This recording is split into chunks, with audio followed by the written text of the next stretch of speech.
Good day, everyone, and welcome to my presentation at Research Conference 2025. I'm Adeline, and I'm a Master's Science student in counseling at Bangor University.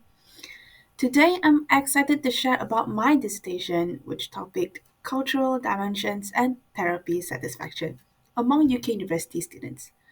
This study explores how cultural values influence mental health support for diverse students in UK universities, a topic that's critical as mental health needs grow. I'll take you through the background, my research design, key findings, and what they mean for counseling practices. Let's dive in. So, UK universities are a melting pot of cultures, with students from across the globe and diverse domestic backgrounds. So, this diversity enriches campuses but poses challenges for mental health services, particularly in therapy, where cultural alignment between therapists and clients can shape outcomes. Students face intense pressures, academic stress, social adjustments, and personal growth, often leading them to seek therapy for anxiety, depression, or stress. My research investigates how cultural values like individualism or collectivism affect therapy satisfaction using Hofstede's cultural dimensions framework. Why does this matter then? Ensuring therapy meets diverse needs can enhance students' well being and academic success. I'll cover the mental health context, prior research, my studies approach, findings, and implications for creating inclusive counseling services. Let's set the stage. Mental health challenges among UK university students are on the rise. Research from Thorley in 2017 indicates that about 1 in 4 students experiences anxiety, depression, or stress, a trend that's intensified over time. University counseling services are critical, offering therapies like cognitive behavioral therapy to help students cope. Therapy satisfaction, which is how students evaluate their session's quality and impact, is a key indicator of whether these services are effective. But satisfaction isn't straightforward for international and ethnic minority students. Acculturation stress, navigating a new cultural environment, or balancing heritage and host cultures can complicate therapy.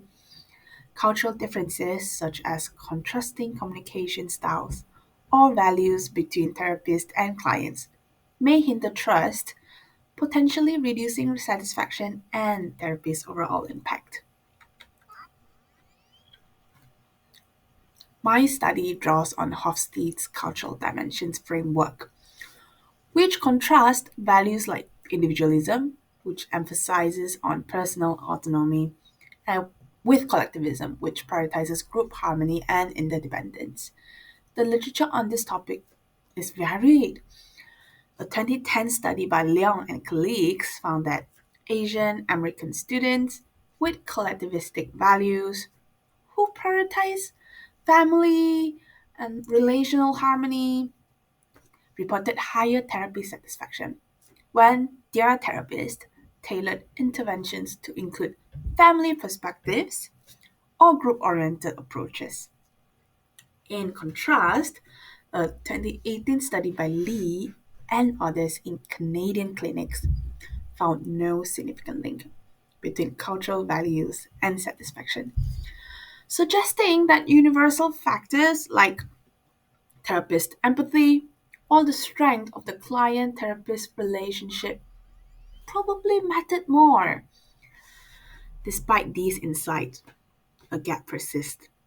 Few studies have explored Hofstede's dimensions in the context of UK university counselling, where cultural diversity is a defining feature and cultural mismatches could weaken the therapeutic alliance, making it harder for students to feel understood or supported in therapy.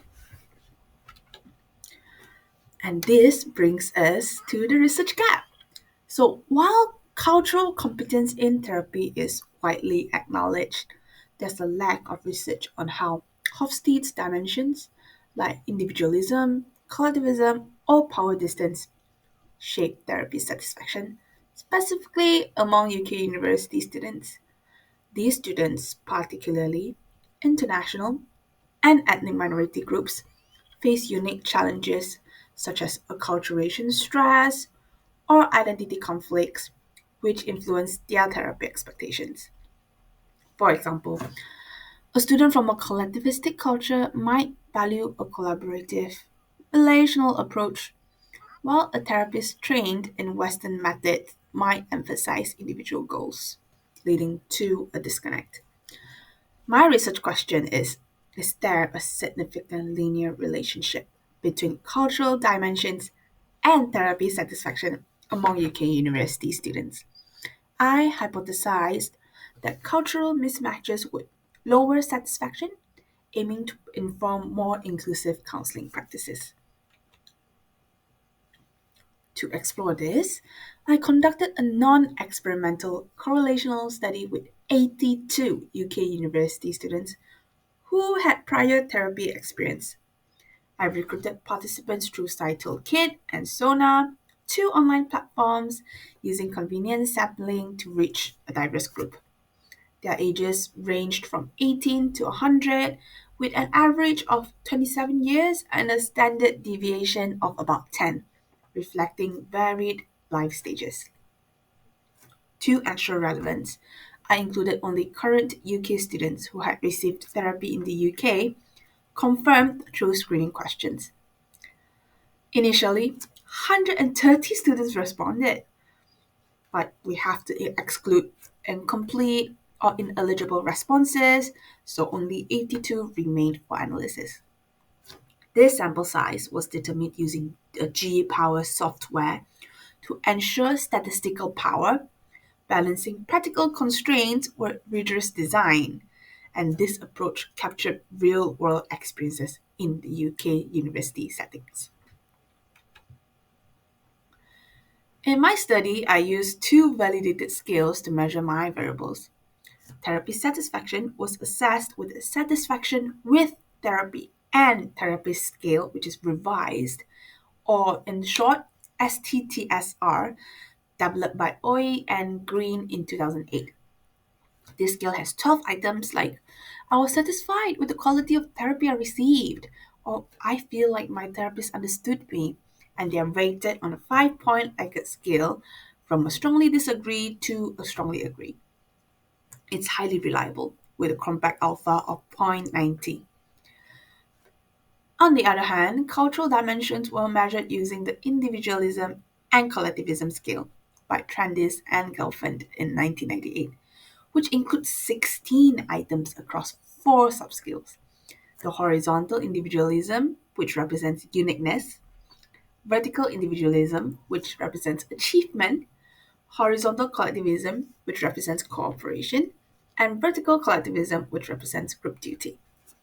Items like I consult others before making important decisions were rated on a 9-point scale from never to always, with reliability scores between 0.70 and 0.81.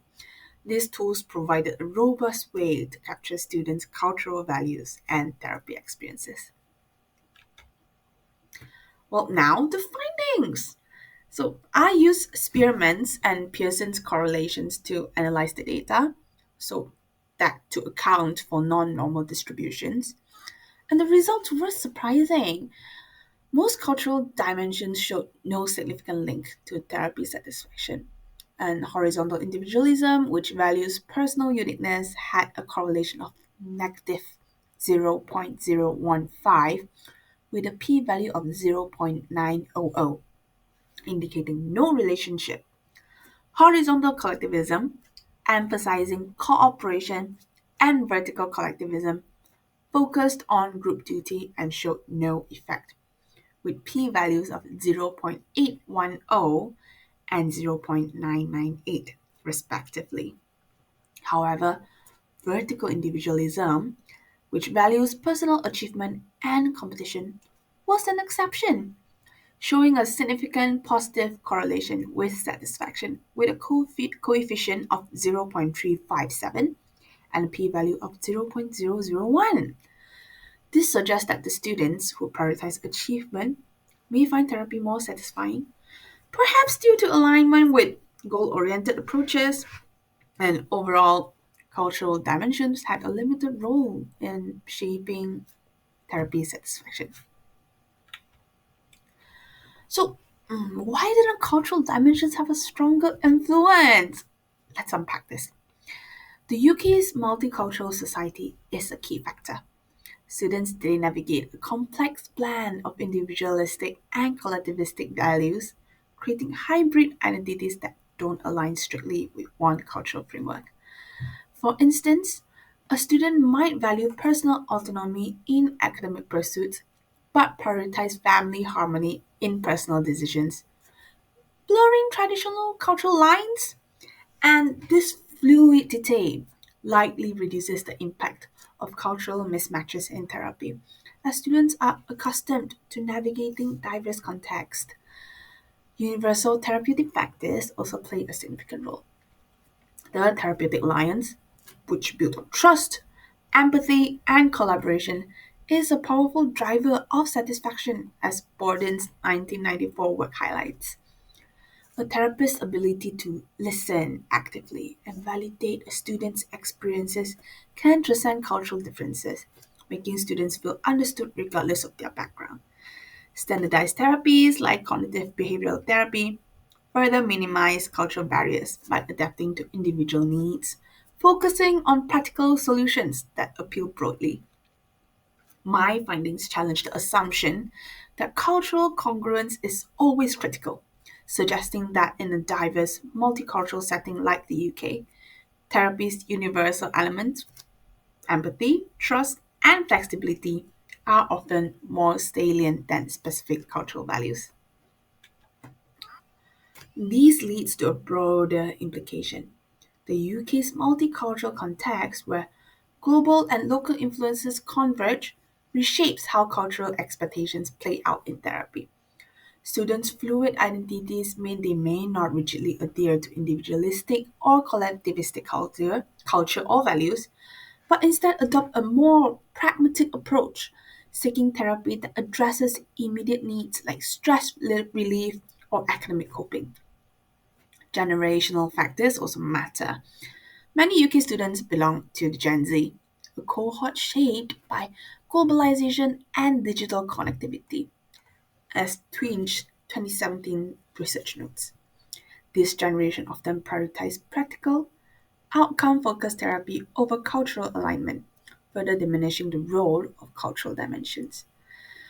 Yet, cultural competence remains vital. Therapists must still be attuned to subtle cultural expectations, such as collectivistic students' preference for relational approaches to ensure inclusivity. Theoretically, my findings shift the focus from cultural frameworks to the therapeutic alliance as the cornerstone of satisfaction, aligning with Noah Crow's and Lambert's 2011 meta analysis.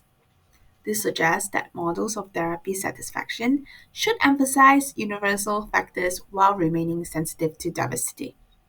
Looking ahead, future research could explore how bicultural identities, which is common among UK students, shape therapy experiences, offering a nuanced understanding of cultural dynamics in multicultural academic settings. Practically, these findings guide university counseling services. The emphasis should be on fostering strong therapeutic alliances through empathy, active listening, and trust, which resonate across cultural backgrounds. Therapies like CBT or person centered approaches, which are adaptable and goal oriented, can effectively serve diverse students. Therapist training should balance cultural responsiveness, which understands the student's values, with universal skills to maximize satisfaction. However, my study has limitations.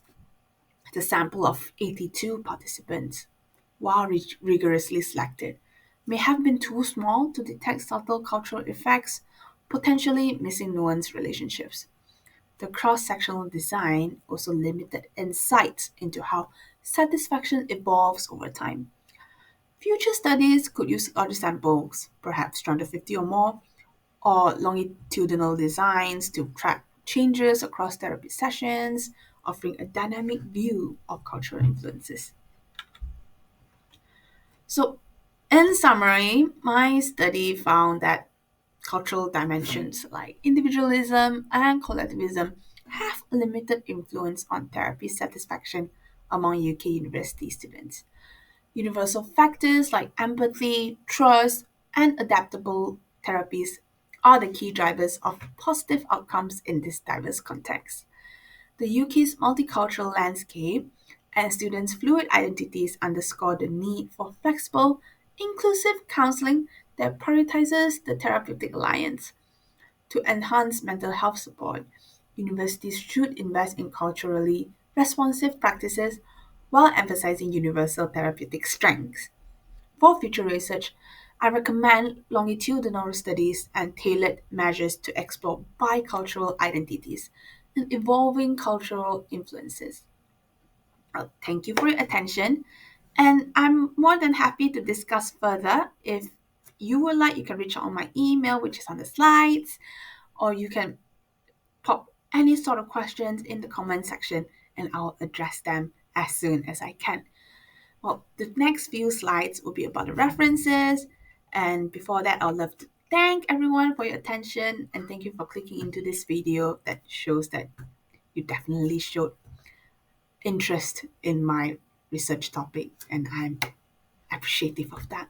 Thank you, and I hope you enjoyed. So these are my references.